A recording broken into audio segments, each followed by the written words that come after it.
What is up, Sexy Beast? Crazy Rabbit here, and today I'm showing you guys the ray gun with the God Mask, so let's go ahead and get the shit started. So I would like to do videos very similar to this, where I just take a weapon, use the God Mask on it, and then sort of compare it with the weapon without the God Mask.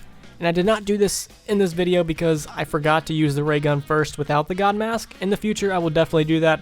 So like if I use the Draken, I would use the Draken without the God Mask and then throw it on real quick and then give you guys like a side-by-side comparison so that way you guys can actually tell the difference. But unfortunately, I forgot to get that footage for this video.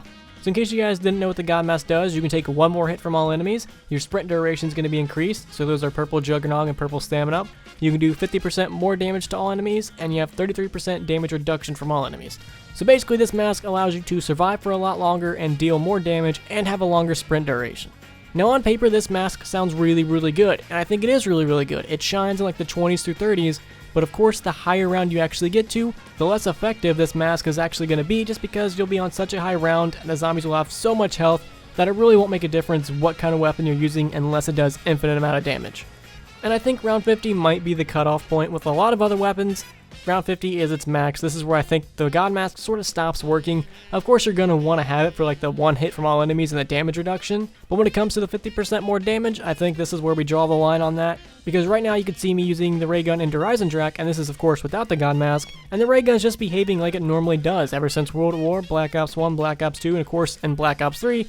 The ray gun is the ray gun on high rounds. It's not going to kill immediately, but it just carries so much ammo that eventually you're going to be able to get some kills. It's going to make a lot of crawlers, and then you just have to shoot those crawlers and eventually they're going to die. Now when we actually throw on the God Mask, there really isn't much of a difference. I did notice that I was killing a little bit faster, and of course you're going to kill a little bit faster because you're doing 50% more damage. And I was also noticing that I wasn't really making any crawlers. The zombies were just sort of straight dying instead of being made into a crawler and then dying.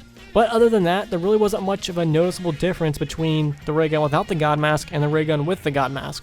I think if you just showed me footage of the ray gun with and without the God Mask and didn't tell me which one had it, I really wouldn't be able to tell the difference.